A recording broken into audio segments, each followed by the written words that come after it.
Hello नमस्कार साथियों, मैं संचित भारती आपके अपने YouTube channel all in one study point पर आप सभी का स्वागत करता हूं।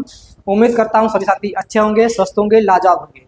साथियों, हम इस समय प्रैक्टिस सेशन में railway group D, SSC GD, NTPC और आरपीएफ एसआई, आरपीएफ कांस्टेबल, इन जैसे एग्जामों के लिए हम जीके जीएस का प्रैक्टिस सेट कर रहे हैं।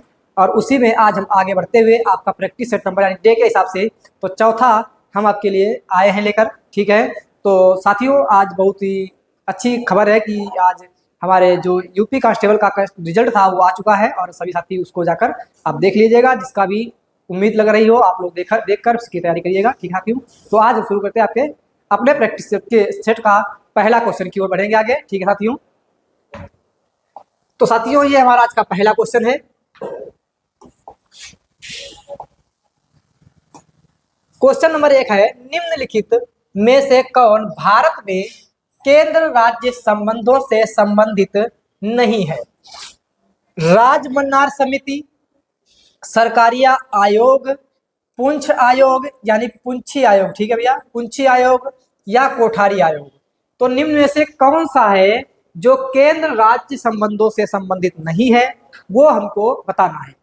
तो भैया अगर बात की जाए, राजमन्नार समिति जो थी ये 1969 से 71 के बीच में आई थी। सरकारिया आयोग जो था ये आपका 1983 से 87 के बीच में था। और पुंछी आयोग जो था ये आपका 2007 से लेकर 2010, ठीक है। और ये जो आपके तीनों हैं आयोग, राजमन्नार आयोग, सरकारिया आयोग और पुंछी आयोग, ये तीनों आपके केंद्र राज्य से संबंधित हैं, केंद्र राज्य के संबंधों से संबंधित हैं। ठीक है, इनमें बताया गया इनके बारे में, केंद्र राज्य के संबंध के बारे में। लेकिन कोठारी आयोग, ऑप्शन नंबर जो डी दिया हुआ है आपका, ये बिल्कुल सही होगा। कोठारी आयोग ये भैया शिक्षा आयोग था। ये क्या था? तो ये शिक्षा आयोग था। ठीक है, कैसा था? तो शिक्षा आयोग था। और ये आपका 14 जुलाई 1964 को आया था। ठीक है, 14 जुलाई 1964 को आया था। और इसके जो अध्यक्ष थे वो DS कोठारी थे। इसके अध्यक्ष जो थे वो DS कोठारी थे। ठीक है, इसको शिक्षा आयोग 1964 भी कहा गया है। ठीक है भैया, तो किसको बात करें? इसका सही जवाब ऑप्शन नंबर जो हमारा डी है वो बिल्कुल सही होगा। आगे बढ़ते हैं अगले क्वेश्चन की ओर। क्वेश्चन नंबर 2 है, रिपब्लिक पुस्तक का लेखक कौन है? कौन सी पुस्तक है? तो रिपब्लिक पुस्तक के बारे में हमसे पूछा है। Plato, John Ruskin, Eliot, Leo Tolstoy. तो कौन है जो इसके लेखक हैं भैया रिपब्लिक के? लियो टॉल्स्टॉय जो हैं, इनकी एक पुस्तक है जिसका नाम है पीस, वार एंड पीस। ठीक है, कौन सी है? War and piece. इनकी पुस्तक है वार एंड पीस। ठीक है भैया, रिपब्लिक जो है इसका ऑप्शन नंबर ए बिल्कुल सही होगा, प्लेटो। ठीक है, रिपब्लिक किसकी है? प्लेटो की पुस्तक है रिपब्लिक। ठीक है भैया, अगर बात की जाए जो अरस्तु थे, क्या नाम है इनका? अरस्तु। अरस्तु के गुरु थे प्लेटो। अरस्तु के गुरु कौन थे? प्लेटो थे। और प्लेटो के गुरु थे सुकरात। ठीक है, प्लेटो के गुरु कौन थे? तो सुकरात थे। तो यह अरस्तु के गुरु प्लेटो और प्लेटो के गुरु सुकरात। और रिपब्लिक किसकी पुस्तक है? तो ऑप्शन नंबर ए प्लेटो की है। ठीक है, आगे बढ़ेंगे अगले क्वेश्चन की ओर। क्वेश्चन नंबर 3 है, निम्नलिखित में से कौन सा भारत का 29वां राज्य बना था? भारत का 29वां राज्य कौन सा बना था? तेलंगाना, सिक्किम, झारखंड या उत्तराखंड। तो जो 29वां राज्य की बात कर रहा है, भारत का 29वां राज्य कौन सा था? अगर बात की जाए वर्तमान में भारत में 28 राज्य हैं और 8 केंद्र शासित प्रदेश हैं। केंद्र शासित प्रदेश हैं। ठीक है, कितने हैं? 28 राज्य और 8 केंद्र शासित प्रदेश हैं। तो पहले 29 थे लेकिन अब 28 रह गए, क्योंकि जो आपका जम्मू कश्मीर है, जम्मू कश्मीर को राज्य की श्रेणी से, राज्य की श्रेणी से हटाकर 2 केंद्र शासित में बांट दिया गया। 2 केंद्र शासित राज्यों में बांट दिया, राज्यों में बांट दिया। ठीक है भैया। अब बात कर रहा है 29वां राज्य कौन सा था, तो इसका ऑप्शन नंबर जो हमारा ए है तेलंगाना बिल्कुल सही होगा, क्योंकि इसको कब बनाया गया था? 2 जून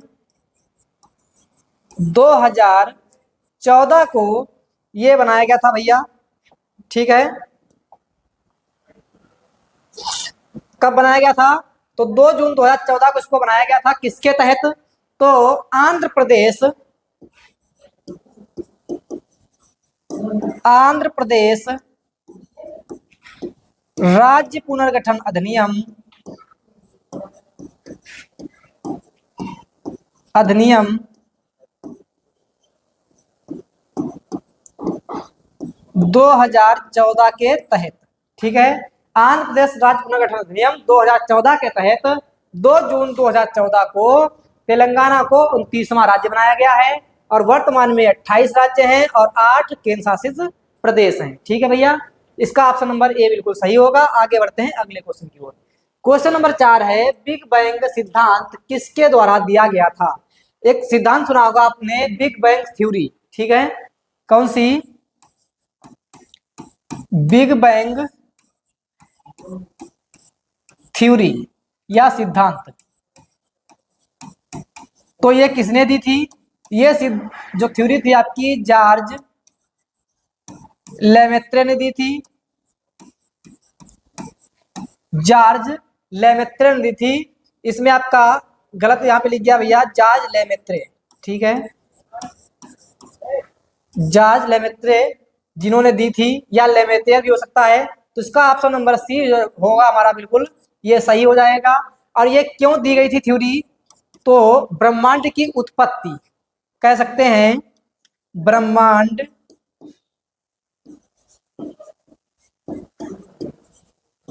की उत्पत्ति इसी थ्योरी से मानी जाती है, थ्योरी से मानते हैं। ठीक है, ये इन्होंने थ्योरी दी कब थी? तो ये 1927 में इसको दिया था। ठीक है भैया, 1927 में इसको दिया था। आगे बढ़ते हैं अगले क्वेश्चन की ओर। क्वेश्चन नंबर 5 है, ओईसीडी का मुख्यालय कहाँ स्थित है? ओईसीडी का मुख्यालय कहाँ है? रोम में है, जेनेवा में है, न्यूयॉर्क में है, या फिर पेरिस में है? तो ओईसीडी का मतलब क्या आ जाएगा? Organisation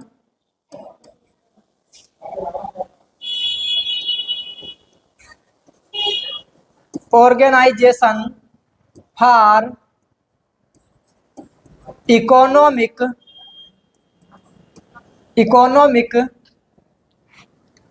OECD, organisation for economic, और क्या आ जाएगा? कोऑपरेशन,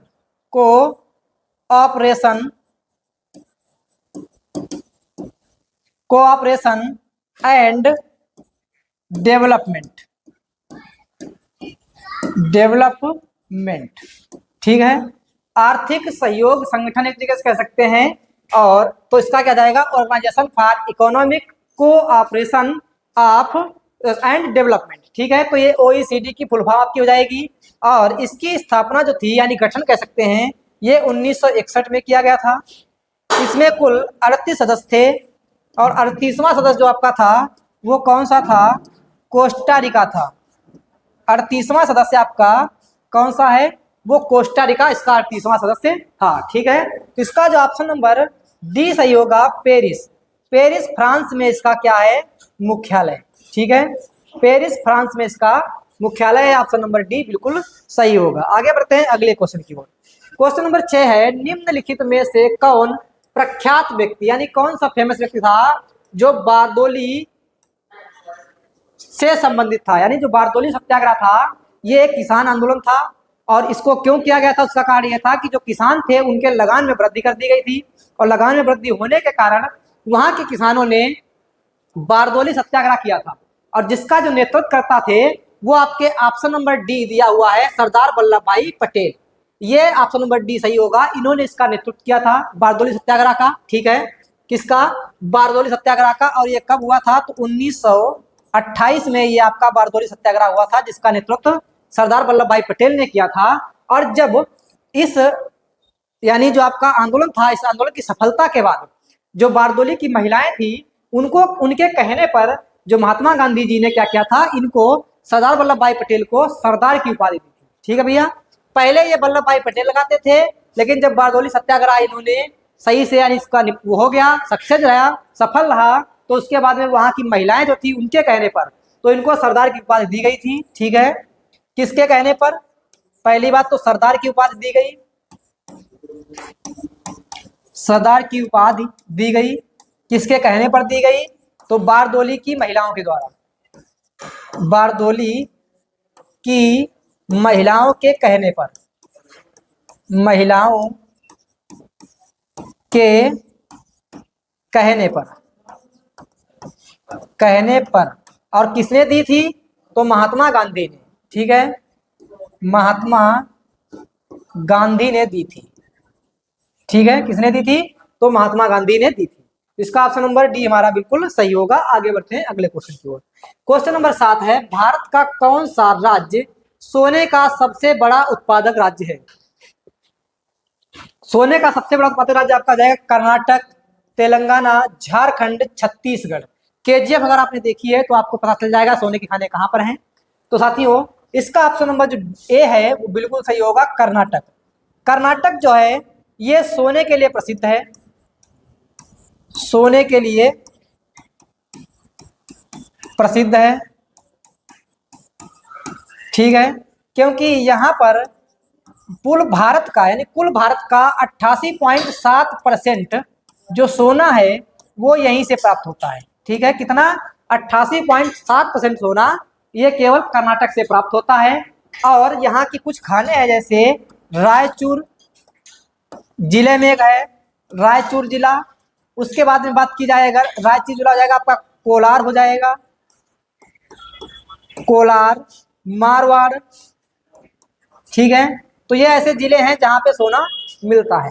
अगर पूछ दे विश्व में सबसे अधिक सोना कहाँ मिलता है, तो विश्व की बात अगर की जाए, विश्व में सबसे अधिक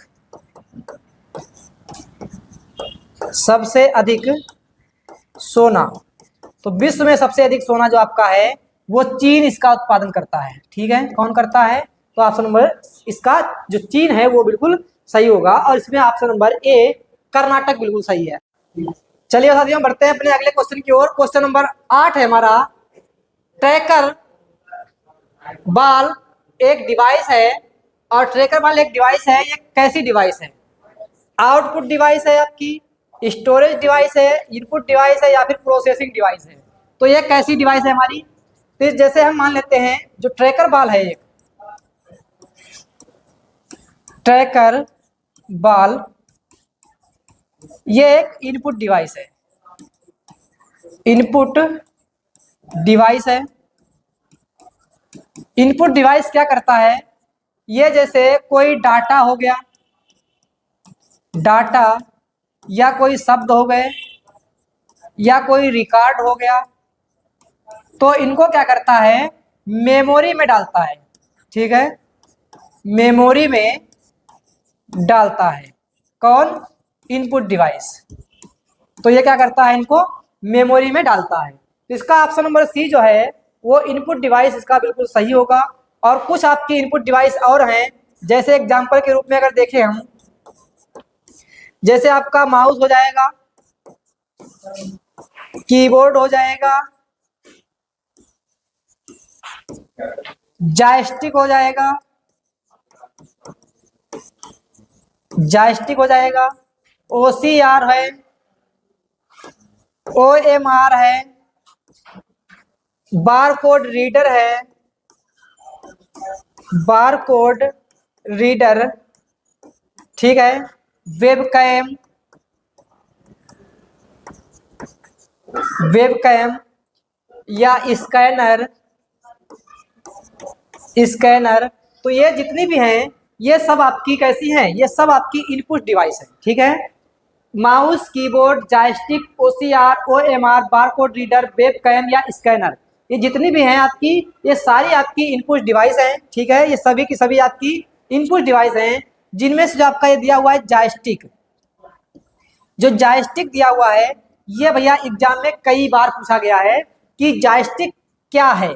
तो ये एक आपका इनपुट डिवाइस है, ठीक है। आगे बढ़ते हैं अगले क्वेश्चन की ओर। क्वेश्चन नंबर 9 है, दास वंश की स्थापना किसने की थी। दास वंश की अगर बात की जाए, कुतुबुद्दीन ऐबक ने, रजिया सुल्तान ने, गयासुद्दीन बलबन ने, नासिरुद्दीन महमूद ने। तो दास वंश की स्थापना किसने की थी। भैया दास वंश की अगर बात की जाए तो ये गुलाम वंश एक सम्मिलित कह सकते हैं। दास वंश को गुलाम वंश भी कहा जाता है, इलवरी वंश भी कहा जाता है, ममलूक वंश भी कहा जाता है। ये सारे दास वंश के ही नाम हैं, ठीक है। और जिसकी स्थापना कुतुबुद्दीन ऐबक ने 1206 में की थी। और ये दास वंश जो था ये 1206 से लेकर 1290 तक था, ठीक है। कब से, तो 1206 से लेकर 1290 तक। हम बात करते हैं भैया दास वंश की। इसको ममलूक वंश भी कहते हैं, ममलूक वंश। इसको इलवरी वंश भी कहते हैं, इलवरी वंश। इसको गुलाम वंश भी कहते हैं,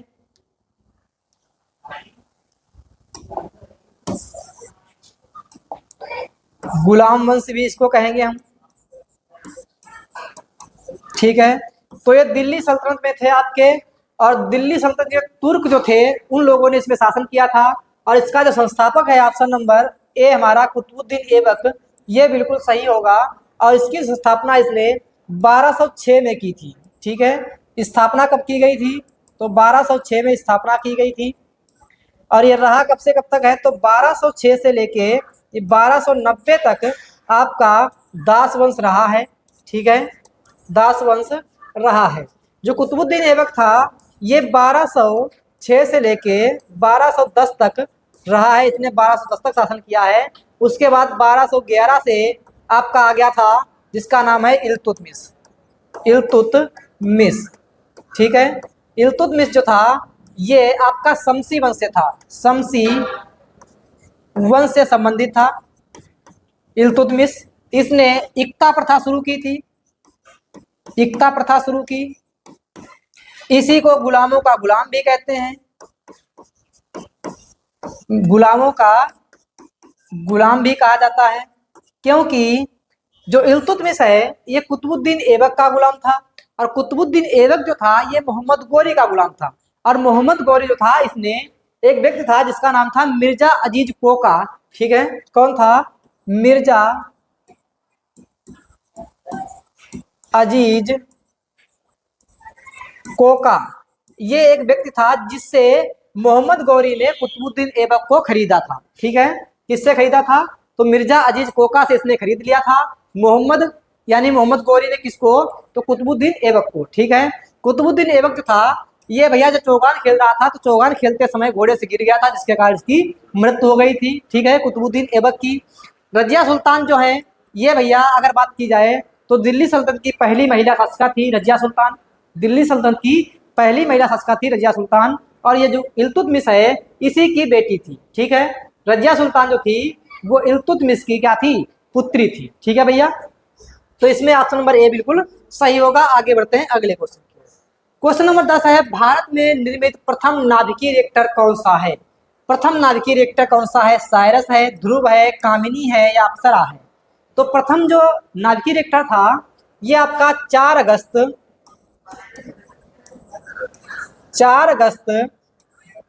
1956, ठीक है। 4 अगस्त 1956 को प्रथम नाभिकीय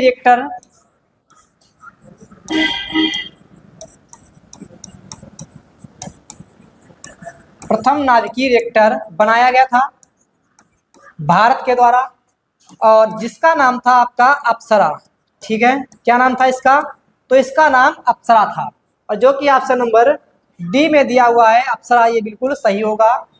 उसके बाद बात की जाए साइरस, ये साइरस जो था ये दूसरा नाभिकीय रिएक्टर था, दूसरा नाभिकीय रिएक्टर, ठीक है,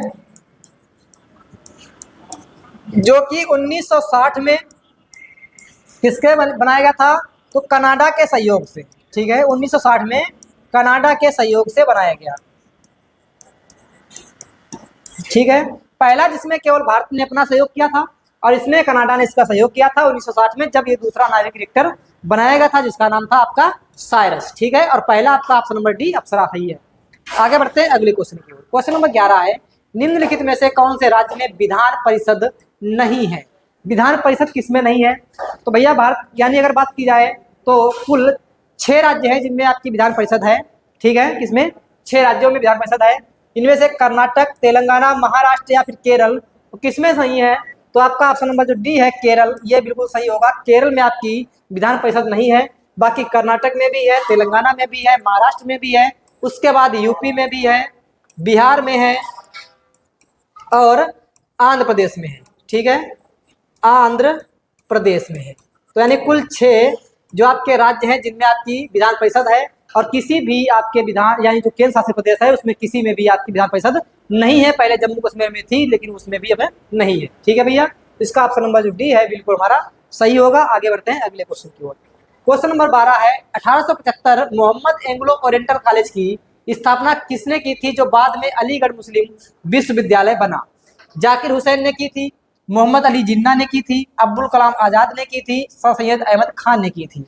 तो अगर बात की जाए अली मुस्लिम विश्वविद्यालय, ठीक है, तो इसका ऑप्शन नंबर जो डी है सर सैयद अहमद खान, ठीक है, कौन है, सर सैयद अहमद खान, ठीक है। इन्होंने क्या किया था, 1875 में स्थापना की थी किसकी, मोहम्मद एंग्लो ओरिएंटल कॉलेज की, ठीक है। और इसी को क्या किया गया, बाद में ये अलीगढ़ मुस्लिम विश्वविद्यालय बना दिया गया, अलीगढ़ मुस्लिम विश्वविद्यालय बना दिया गया। कब बनाया गया है, तो इसको 1920 में बना दिया गया, ठीक है, 1920 में इसको अलीगढ़ मुस्लिम विश्वविद्यालय बना दिया गया, जो कि स्थापना किसने की थी, सैयद अहमद खान ने, ठीक है। आगे बढ़ते हैं अगले क्वेश्चन की ओर। क्वेश्चन नंबर 13 है, भारत देश का दक्षिणतम बिंदु कौन सा है। भारत देश का दक्षिणतम बिंदु की बात कर रहा है, Cape Comorin, Kanyakumari, Indira col, Indira point, तो कौन सा है जो दक्षिणतम बिंदु है, ठीक है। अगर दक्षिणतम बिंदु की बात की जाए भारत के, जैसे आपका ये उत्तरी हो जाएगा, दक्षिणी, पूर्वी और पश्चिम, ठीक है। पश्चिम की बात की जाए तो आपका हो जाएगा गुहार माता, गुहार माता कहिए या फिर इसको सरक्रीक कहिए, ठीक है, जो कि आपका कहाँ है, गुजरात में है, ठीक है। दक्षिणी पूछा है तो इसका आपका हो जाएगा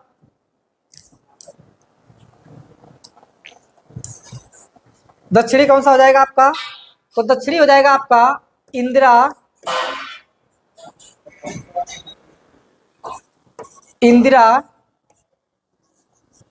पॉइंट, ठीक है, इंदिरा पॉइंट हो जाएगा दक्षिणी, जो कि ग्रेट निकोबार में है,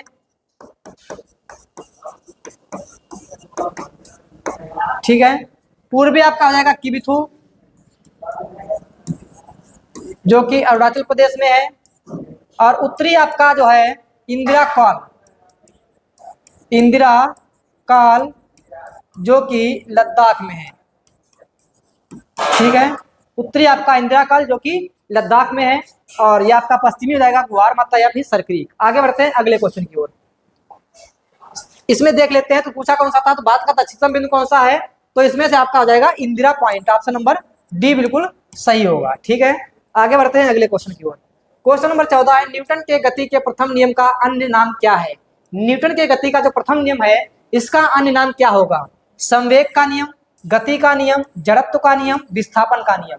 तो न्यूटन के 3 नियम थे आपके गति के, ठीक है। पहला नियम आपका है फर्स्ट नियम की अगर बात की जाए तो इसको क्या कहते हैं हम, इसको अगर न्यूटन के गति का पहला नियम की बात करें तो इसको हम जड़त्व का नियम भी कहते हैं। ठीक है, जड़त्व का नियम। ठीक है, जड़त्व का नियम। जड़त्व का नियम क्या होता है कि अगर कोई वस्तु विरामावस्था में है तो वो विरामावस्था में ही रहेगी, या फिर अगर कोई वस्तु गतिमान अवस्था में है तो वो गतिमान अवस्था में ही रहेगी जब तक उस पर कोई भी बाह्य बल ना लगाया जाए। ठीक है, जब तक उस पर कोई बाह्य बल नहीं लगाया जाएगा तो अगर वो वस्तु गतिमान है तो गतिमान ही रहेगी, और अगर इस विरामावस्था में है तो विरामावस्था में ही रहेगी। ये हमारा न्यूटन का प्रथम नियम कहता है। दूसरे नियम की अगर बात की जाए, सेकेंड नियम। ठीक है, इसको संवेग का नियम भी कहते हैं। क्या कहेंगे? संवेग का नियम भी कहेंगे। और संवेग का नियम क्या होता है, जैसे F बराबर ma। ठीक है, F बराबर ma। F का मतलब क्या आ जाएगा? बल। m हो जाएगा आपका द्रव्यमान, और a हो जाएगा आपका त्वरण। ठीक है, तो इसका मतलब हम ये कह सकते हैं कि वस्तु पर लगाया गया बल, ठीक है, वस्तु पर लगाया गया बल उसके द्रव्यमान और त्वरण के गुणनफल के बराबर होगा। ठीक है, क्या कह सकते हैं कि जो वस्तु पर बल लगाया जाएगा वो उसके द्रव्यमान और त्वरण के गुणनफल के बराबर होगा। ठीक है, ये नियम कहता है दूसरा। अब तीसरे नियम की अगर बात की जाए तो थर्ड नियम क्या है? थर्ड नियम कहता है क्रिया प्रतिक्रिया का नियम। ठीक है, क्रिया प्रतिक्रिया का नियम।